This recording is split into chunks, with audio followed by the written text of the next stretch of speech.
Bonjour Essar. Bonjour Tom.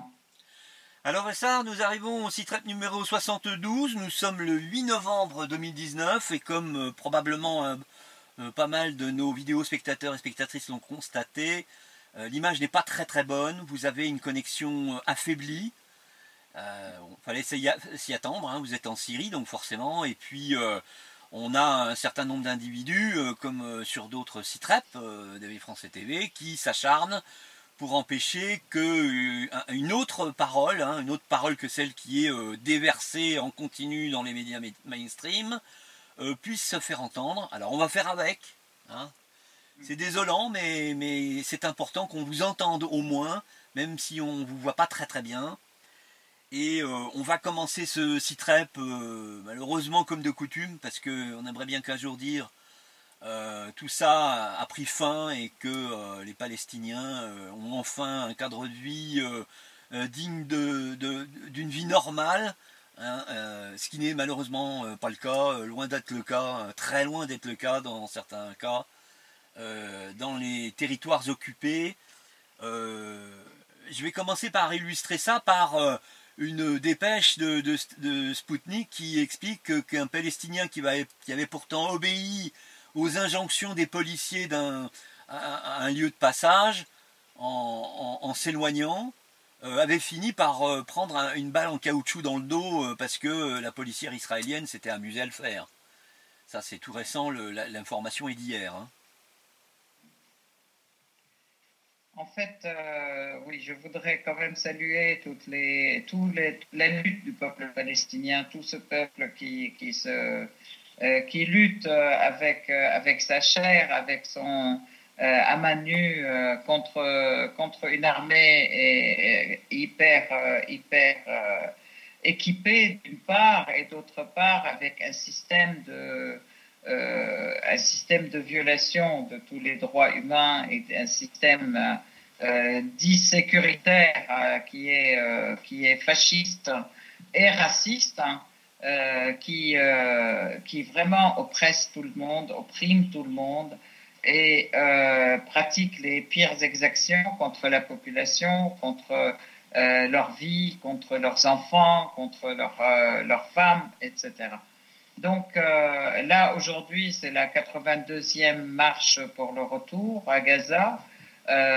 Comme d'habitude, ils continuent donc tous les vendredis cette marche pour marquer leurs droits au retour dans leur terre qui sont usurpés par l'occupant israélien et par les colonisateurs israéliens qui, eux, de leur côté, n'arrêtent pas d'aller aussi dans les terres palestiniennes et dans les maisons et dans les champs pour s'attaquer aux cultures, pour s'attaquer aux personnes, aux enfants, pour détruire les maisons, pour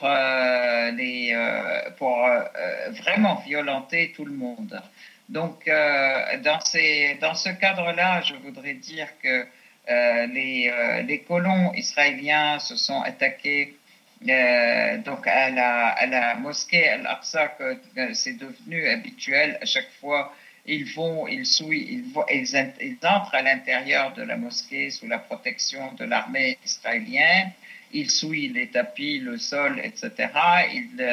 Ils agressent la population palestinienne qui est là et qui veut aller faire sa prière et ça, et en fait, ce sont les Palestiniens qui sont violentés par l'armée israélienne, y compris l'imam, y compris les musulmans comme les chrétiens palestiniens qui s'opposent à ces actes de provocation et puis des colons israéliens. Donc ils sont agressés par l'armée israélienne. Donc ça c'est un côté. L'autre côté, l'escalade de la violence aussi de l'armée israélienne et de l'État israélien contre la population palestinienne qui habite donc dans dans la partie dite Palestine, déjà à l'intérieur donc des lignes vertes qu'on appelle, atteinte, l'armée israélienne a fait des intrusions dans les villes de Tolkaram, des villes de Beit Laham et de Naplouse, et puis dans les villes et les villages qui sont autour de Jérusalem.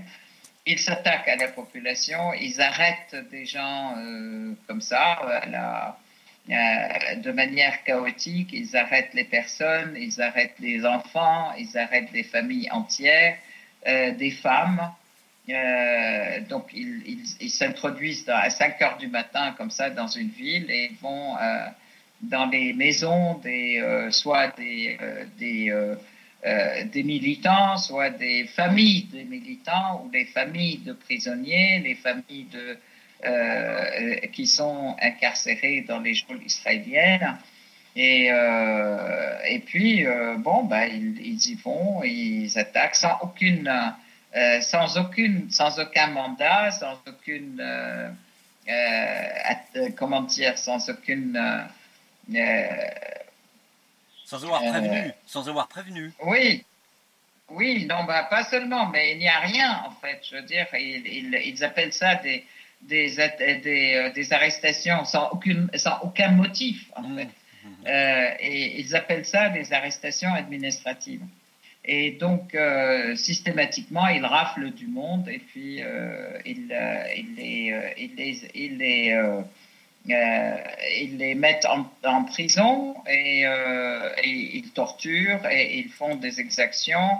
Et puis, lorsqu'il y a résistance, puisque bien entendu les Palestiniens résistent, alors là, ils sont battus. Ils sont pas seulement battus, mais ils sont tués parfois et amenés, donc eux et leurs familles et leurs enfants. Les maisons sont détruites. Donc, ils détruisent les maisons, ils détruisent les récoltes. Aujourd'hui, en ce moment, c'est la récolte des oliviers. Et non seulement ils les empêchent de cueillir leurs oliviers, mais parfois aussi, et c'est arrivé là récemment, qu'ils arrachent des milliers d'oliviers avec les olives sur les arbres. Et ils arrachent des milliers d'oliviers qui ont des centaines d'années de vie. En fait, là, ils ont arraché vraiment un nombre important, considérable d'oliviers tout ceci pour empêcher les Palestiniens d'avoir un moyen de vie, parce que les Palestiniens vivent de leurs oliviers. Ils mangent leurs olives, ils pressent les olives pour avoir de l'huile, etc. Mais en même temps aussi, là où il y a à Gaza, par exemple, ils tirent sur Gaza, vous savez, elle est sous blocus total depuis des années, depuis 2007. Hein, et jusqu'à maintenant, ils sont à chaque fois que les pêcheurs de Gaza sortent avec leurs bateaux, ils se font tirer dessus par l'armée israélienne, ils se font casser leurs bateaux par l'armée israélienne, etc. Alors qu'à Gaza, c'est le seul moyen de survie, c'est de pouvoir pêcher quelques poissons à la mer pour les gens, pour qu'ils puissent faire manger leur famille et pour qu'ils puissent vendre quelques pêches, quelques poissons pour pouvoir vivre sous ce blocus absolument étouffant et horrible et inhumain et pratiqué sur la population de Gaza depuis 2007. Et en fait, c'est le fascisme dans toute sa splendeur, avec une complicité internationale et des instances de l'ONU et des instances internationales qui dépassent tout entendement, en fait. Hein. Donc voilà, c'est toujours ce gros problème. Et la vie l'objectif, c'est de rendre la vie impossible aux Palestiniens, mais les Palestiniens pour piquer leur pays et leurs terres et leurs maisons. Mais les Palestiniens continuent à affirmer que de toute façon, ils sont dans cette terre où ils sont là depuis des siècles, où leurs pères et leurs aïeux et leurs grands-parents, etc., sont là, sont enterrés là, et de toute façon, ils ne quitteront pas, et c'est leur terre, et c'est leur pays, et c'est aux colons israéliens qui sont un ramassis de tous les pays qui sont venus s'approprier ces terres, c'est à eux de quitter. Voilà, ça c'est donc un premier point. Moi, je voudrais donc de ce fait exprimer toute ma solidarité avec cette lutte du peuple palestinien qui est courageuse et qui, malgré ce silence international, continue à percer les écrans et continue à arracher une solidarité mondiale quand même. Et d'une part, et de toute façon, je peux leur dire qu'elles vaincront, la Palestine vaincra et Palestine triomphera avec leurs efforts et avec leur volonté, cette volonté que des années, depuis 1948 jusqu'à maintenant, des années d'occupation n'ont pas brisé et n'ont pas cassé. Donc ils vont être récompensés par la victoire et par une Palestine libre et indépendante. Un dernier point, je voudrais dire, la résistante qui a été incarcérée, Hiba al-Labadi, jordanienne, avec un résistant jordanien aussi qui ont été incarcérés. Je rappelle qu'il y a 21 Jordaniens qui sont dans les geôles israéliennes.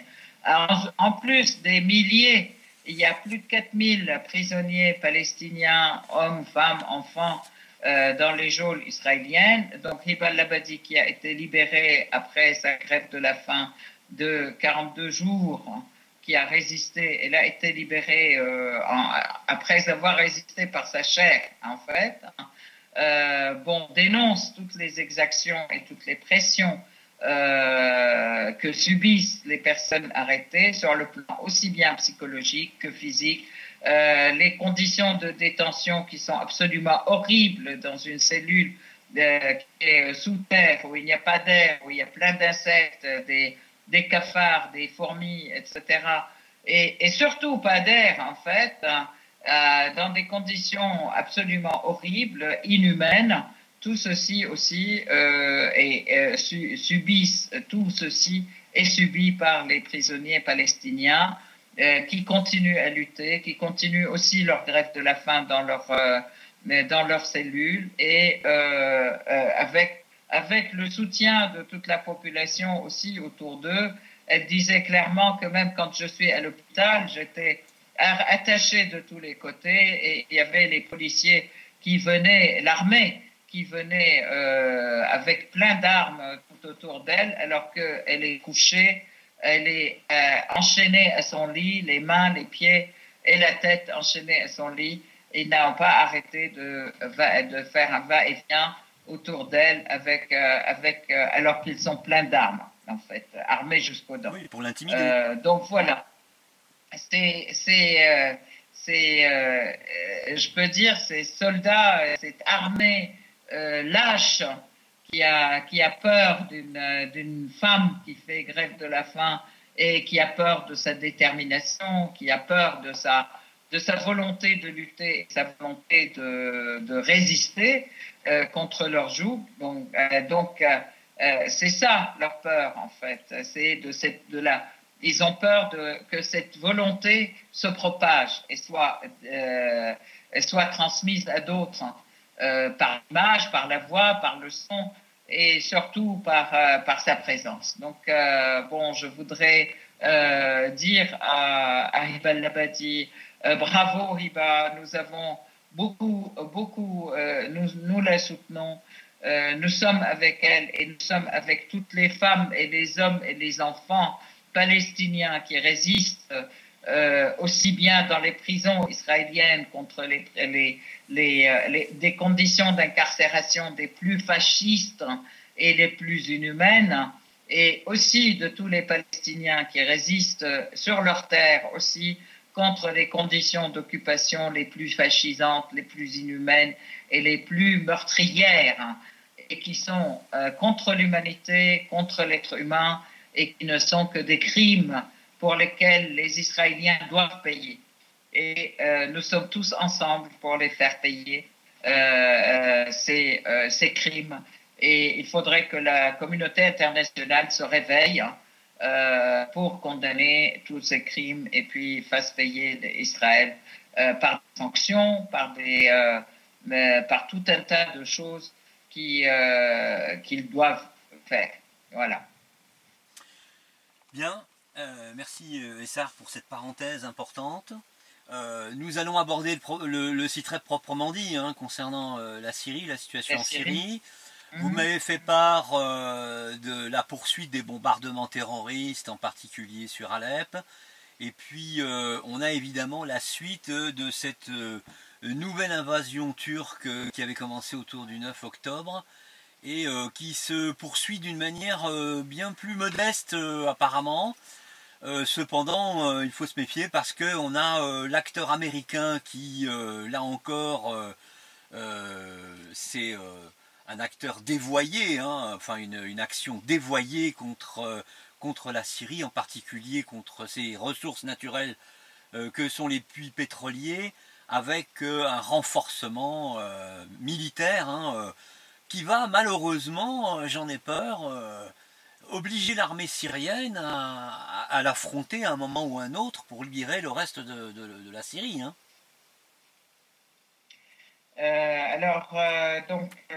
Merci Tom aussi de cette présentation.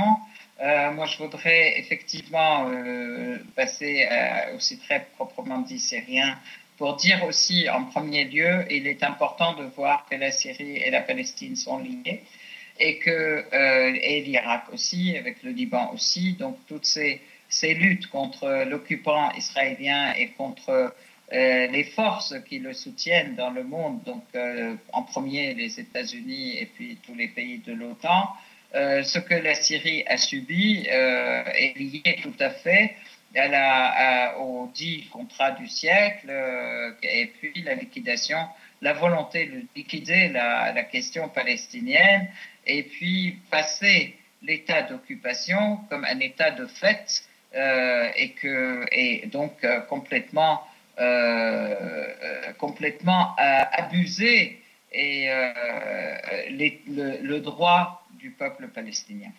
Donc voilà, effectivement, dans cet épisode, après l'invasion turque qui a été très violente et qui a provoqué quelques 300 000 réfugiés exilés des villages qui étaient bombardés, ces exilés sont partis vers la ville de Hasakeh. Et puis il y a eu donc un déploiement rapide de l'armée arabe syrienne à l'est et à l'ouest de Manbij, comme on l'avait dit au dernier CITRES, mais aussi tout le long de la frontière turque. L'armée syrienne se déploie et puis elle est accueillie donc pas seulement très positivement, elle est accueillie à bras ouverts par la population qui enfin voit venir le jour avec l'armée arabe syrienne qui vient les protéger. Je voudrais rappeler aussi que ce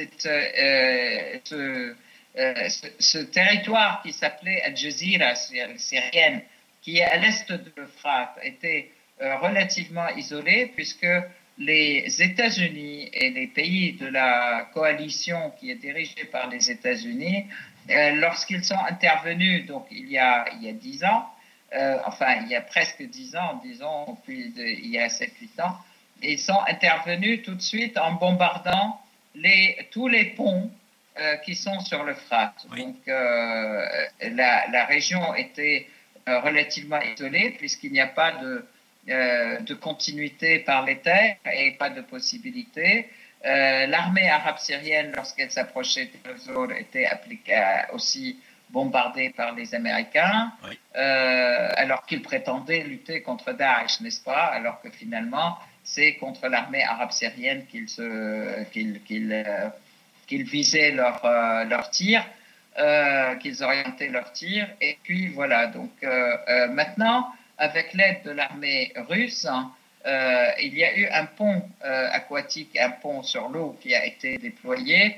Et là, l'armée arabe syrienne arrive à passer de l'autre côté. Donc là, elle se déploie effectivement en l'axe vers Al-Hasaka, vers Ras Al-Ain, Ras Al-Ain, de Ras Al-Ain à Hasaka, et se déploie du côté de Qamishli vers l'est et le nord-est.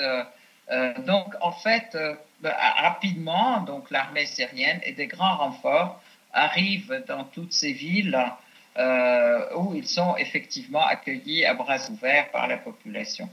Je voudrais dire aussi, hier, il y a eu l'armée est arrivée dans des villes aussi à l'est de Hasaka, qui est aux frontières turques. Là aussi, elles sont accueillies par la population qui est ravie de voir venir l'armée arabe syrienne pour la protéger. Voilà. Donc, de l'autre côté, pour se venger de ces victoires, je peux dire, de l'armée arabe syrienne, les terroristes ont repris les tirs sur les quartiers résidentiels d'Alep. Donc, le quartier de Jdeïde et Zahra, le quartier Zahra a été attaqué. Les hôpitaux, et il y a eu une attaque dans le contour du palais de justice à Alep. Il y a eu des morts, des blessés qui ont été amenés rapidement à l'hôpital d'Alep. Et la population a été vraiment aussi visée par des tirs des terroristes qui viennent donc d'Idlib, du côté d'Idlib, et qui tirent donc avec des missiles de plus en plus performants et de plus en plus à haute portée, à longue portée, qui portent préjudice à la population civile syrienne. Voilà. Donc, et c'est à condamner. Nous condamnons tout ceci. Pendant ce temps aussi, les Américains qui déclarent une volonté de revenir après avoir faim de sortir. Ils ont quitté effectivement, il y a du grand matériel américain qui a quitté la Syrie sous les yeux de l'armée arabe syrienne qui est arrivée et qui était applaudie par la population. On a vu Trump déclarer que les Américains veulent revenir en Syrie pour garder, soi-disant, le pétrole syrien des terroristes de Daesh, en fait. Hein. Bon, c'est intéressant de voir, et je peux dire, cette argumentation, les richesses syriennes, maintenant, Trump veut les protéger de Daesh, alors qu'il alimente Daesh, c'est lui qui a créé Daesh, c'est lui qui a créé Al-Nusra aussi, et maintenant il vient sous prétexte de lutter contre Daesh pour mettre la main sur le pétrole syrien. Je voudrais rappeler quand même qu'à chaque fois que l'armée arabe syrienne avançait contre Daesh, c'était aussi l'armée américaine qui bombardait l'armée arabe syrienne pour protéger Daesh, et que les dirigeants de Daesh, ils ont été recyclés à Al-Tanf, ils ont été recyclés en Irak, et ils ont été à chaque fois recyclés ailleurs. Erdogan et les États-Unis se partagent les rôles plus ou moins. Vous savez que Erdogan, dans ses attaques contre la Syrie, il voudrait que les forces kurdes, FDS, donc les forces démocratiques syriennes, ne soient pas à ses frontières, qu'il y a eu un accord avec la Russie qui fait que ces forces FDS doivent aller à 30 km plus loin à l'intérieur des terres syriennes, donc loin des frontières turques syriennes. Là-dessus, effectivement, je rappelle quand même qu'il y a eu aussi que les forces de FDS se sont mises sous la direction de l'armée arabe syrienne et que cet accord, en fait, ils sont allés vers l'intérieur et le déploiement de l'armée arabe syrienne empêche effectivement, enlève l'argument turc qui dit on ne veut pas de Kurdes à nos frontières. Donc la meilleure protection des Turcs, on les a convaincus que la meilleure protection de leurs frontières serait par le déploiement de l'armée arabe syrienne aux frontières syro-turques. Donc ça, c'était aussi les termes de l'accord entre la Turquie et la Russie de Sochi, là, le dernier accord. Et puis, donc, ça se passe bien. Il y a des patrouilles turques et russes qui se déploient aux frontières, mais aussi à certaines frontières. Et puis, sur les frontières où se trouve l'armée arabe syrienne, il y a eu déjà plusieurs points de contrôle syriens, plus de 15 points de contrôle syriens entre Kobani et Qamishli. En fait, qui est pratiquement, ça c'est la partie de déploiement total de déploiement de l'armée syrienne. Donc, on peut dire que la progression du déploiement de l'armée arabe syrienne aux frontières turques se passe très bien et que se passe rapidement et puis aussi les Américains aussi, l'armée arabe syrienne est arrivée aussi à certains endroits où il y a des puits de pétrole, le puits de Rmelan, le puits où ils ont été, en fait, l'armée syrienne est là. Donc c'est aussi une sorte de course entre l'armée syrienne et l'armée américaine pour arriver au pétrole. Les déclarations de la Russie et de la Syrie, les déclarations importantes, la Syrie et la Russie appellent la communauté internationale à faire pression sur les États-Unis pour qu'ils respectent le pétrole syrien, qui est la propriété de la Syrie, et que les États-Unis n'ont rien à voir là-dedans et ils n'ont pas du tout à piller le pétrole syrien. Voilà.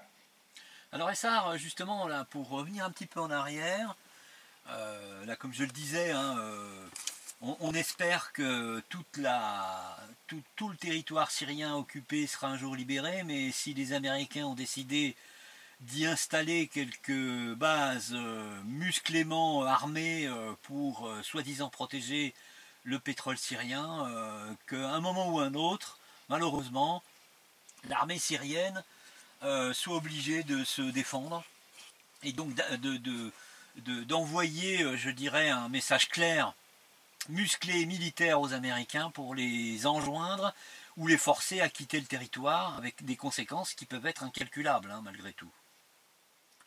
Alors, en fait, moi je ne crois pas que c'est préjudiciable. La Syrie se bat depuis des années, là, depuis 8 ans. Elle se bat contre toutes les forces de l'OTAN, oui, quand même, oui, par terroristes interposés, etc. Mais c'est bien aussi parce que on se rappelle que les États-Unis ne voulaient pas intervenir parce qu'ils ont été dissuadés. Il y a eu un missile qui était envoyé et qui est tombé dans la Méditerranée en 2013, hein, oui. Début septembre 2013. Donc, on peut penser que de toute façon, la Syrie, ce sont des points de lutte politique, je peux dire, et il est clair que les États-Unis n'ont pas envie d'y mettre une grande puissance américaine, militaire, etc. Mais en fait, là, c'est aussi c'est une bataille qui n'implique pas seulement la Syrie, elle implique l'acte de la résistance, enfin l'ensemble de l'axe de la résistance.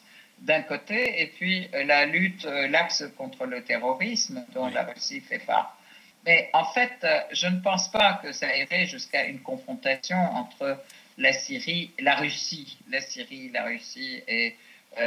les États-Unis, comme ça a été le cas avec la Turquie. Donc, on pouvait penser qu'à un moment donné, il y aurait une confrontation avec l'armée turque et puis la Russie participe. Tout ceci se fait de manière très serrée, de manière politique.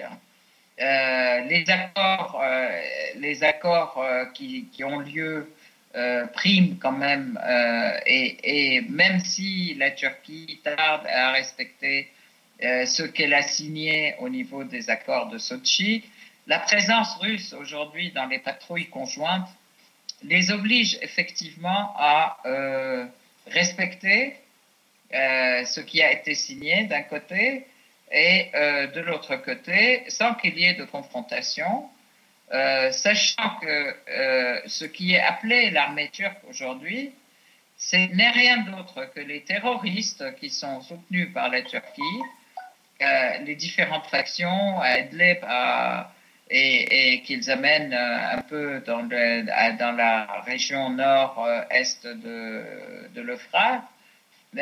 Ce sont les terroristes qui sont soutenus par eux. Donc, en fait, tout se fait par terroristes interposés. Et toute cette guerre et des milliers de terroristes qui ont été dépêchés en Syrie avec une logistique très importante des pays de l'OTAN, avec une direction des services des pays de l'OTAN, plus Israël, la Syrie les combat depuis 2011, depuis 2012, disons. OK? Oui. Donc, ils ont été défaits parce que la Syrie a su, et l'axe de la résistance, ils ont su effectivement mener une politique importante, intelligente, qui a fini par isoler les agresseurs, en fait, et qui a fait l'unanimité contre le terrorisme dans le monde. Et puis, je rappelle quand même qu'il y a eu des dizaines de décisions de l'ONU et du Conseil de sécurité contre le terrorisme, que certains n'appliquent pas, c'est certain, mais de toute façon, elles sont là, ces décisions. Et c'est important de voir que le rapport de force n'est pas que militaire, mais qu'il est militaire, politique et économique en même temps, etc. Donc, cette guerre, elle est sur tous les plans.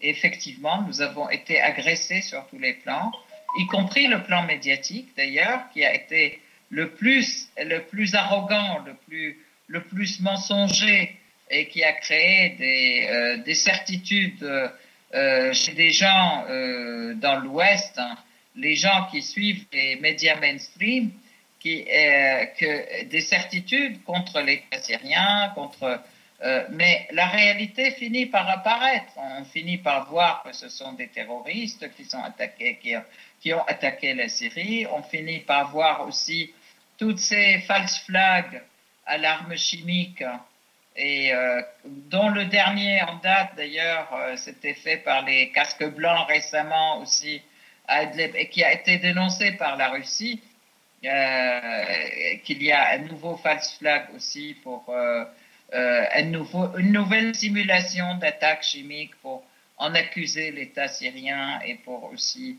le faire condamner à l'ONU, etc. Bon, tout ceci qui a été effectivement condamné et dénoncé, bah, ça quand même les gens, les peuples, même les différents États, ils l'entendent et ils le voient. Donc aujourd'hui, c'est ça qui aussi participe à cette je dirais, perte de vitesse, en fait, du camp américain et OTAN au niveau international, au niveau de l'ensemble des pays qui aujourd'hui se regroupent dans le cadre de l'organisation de Shanghai, qui se regroupent autour de l'Organisation de sécurité de l'Eurasie, etc. Donc il y a de nouvelles organisations qui voient le jour pour faire face à cet hégémonisme américain et atlantiste que les peuples n'acceptent plus.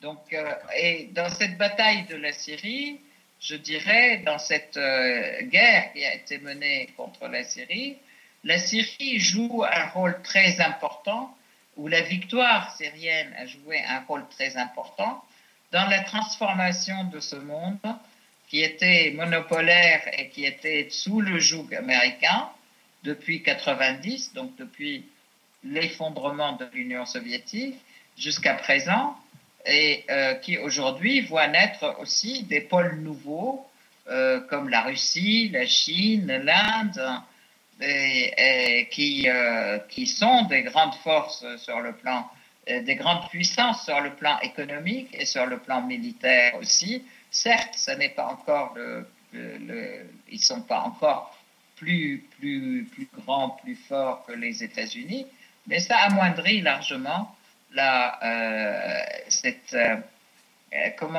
capacité d'hégémonisme des Américains et sa capacité à imposer son diktat à l'ensemble du monde. Alors Essar, nous sommes à moins de 10 minutes à présent, 9 minutes même de la fin du CITREP. Vous m'avez fait part du fait que la Syrie était arrivée à libérer un enfant italo-albanais prisonnier par Daesh et l'aurait donc confié à la Croix-Rouge ou à la Croix, enfin au Croissant-Rouge. À la Croix-Rouge. À la Croix-Rouge. Vous m'avez signalé d'ailleurs, même si je dirais la guerre turque contre les milices kurdes s'est calmée en grande partie, vous m'avez signalé le bombardement de certaines milices du FDS par un avion turc il y a quelques heures. Vous avez également vous m'avez parlé de ces prisonniers terroristes, des prisonniers des FDS qui se sont évadés à la faveur, je dirais, des bombardements turcs et que les Américains souhaitaient récupérer, hein, comme par hasard, hein, vous disiez que Daesh était l'émanation des services de renseignement occidentaux, en particulier de la CIA, du Mossad et des Anglais. Ça s'illustre assez parfaitement ici, encore une fois. Et puis avant d'aborder le spectacle, le concert en prison auquel vous allez participer, vous allez pouvoir nous parler aussi de cette commission qui a débuté le 31 octobre dernier, une commission pour la constitution, pour une nouvelle constitution syrienne, avec une anecdote qui en dit long sur l'état d'esprit d'une partie des participants de cette commission. Alors effectivement, donc je vais commencer par cette commission sur la Constitution, parce que c'était ce qu'on appelle la solution politique qui se met en place, et que la Constitution se fait en fait par débat syro-syrien, et c'est une affaire du peuple syrien. Alors clairement, effectivement, il y a eu une grande commission qui s'est réunie. Donc il y avait 150 personnes, 50 de chacun des pays, pardon, de chaque parti, c'est-à-dire il y a 50 personnes qui sont soutenues représentant l'État syrien, 50 personnes qui représentent les ONG et la société civile, et 50 personnes qui sont autres que l'État syrien, c'est-à-dire qui contient toutes sortes d'oppositions et autres. Donc les points principaux qui ont primé à cette rencontre, c'est d'abord l'affirmation de l'unité, de l'intégrité du territoire syrien, du rejet tout travail séparationniste et qui vise à dépecer la Syrie, en fait à découper la Syrie, et puis surtout que et aussi donc de ce fait donc on s'attaque pas aux grandes constantes de l'État syrien, de ses institutions, de son armée, etc. Donc ça a été effectivement accepté. Et puis cette commission donc a mis la méthodologie d'approche, en fait, comment ils vont travailler. Donc ils ont travaillé 2 jours et puis après il y a eu effectivement le choix d'une commission réduite où il y avait 15 personnes de chaque groupe qui, elle, se réunit. Elle a commencé à se réunir ce lundi pour continuer le travail. Alors, deux anecdotes, comme vous dites, qui sont très importantes. C'est qu'au début, lorsque le groupe soutenu par l'État syrien a dit en fait paix aux vies des martyrs de la Syrie, ils ont hué cette déclaration. Alors, c'était pas une déclaration, c'était juste une main. Voilà, ils ont été hués par par le 3e groupe, donc ça en dit long. Et puis aujourd'hui, il y a eu une motion qui a été proposée. C'est une motion, comme on dit, c'est une non-feuille de proposition. Et en fait, là aussi, le 3e groupe a refusé de signer une condamnation du terrorisme en général, en fait. Donc ça en dit long, effectivement, sur qui ils sont. Refuser de condamner le terrorisme, il faut le faire. Refuser de condamner le terrorisme, c'est un aveu, quoi. Enfin, faut le faire quand même. Hein. Oui. Personne ne peut soutenir le terrorisme à part des terroristes eux-mêmes. Tout à fait. Alors, ouais. Donc, ça c'est un point. Donc, je voudrais dire aussi que ce qui était au départ, avant la réunion de ces groupes, ce qui était affirmé, c'est que donc la Constitution est une affaire syrienne, que là ils étudient la Constitution actuelle, donc c'est la Constitution qui a été votée et qui a été votée par un référendum en février 2012. Oui. Et c'est cette Constitution qui est discutée aujourd'hui, que tout amendement et que toute évolution de cette Constitution sera reproposée au peuple syrien aussi par référendum, et c'est le peuple syrien qui décidera de toute façon. Ça, c'est d'une part. D'autre part, aucune influence étrangère sur cette commission, c'est-à-dire elle doit se faire en présence syro-syrienne, que le représentant de l'ONU, Geir Peterson, n'est qu'un facilitateur et il n'a pas à intervenir dans le débat, et que de toute façon, en fait, les prochains débats, ou aussitôt que possible, on espère qu'ils se feront en Syrie.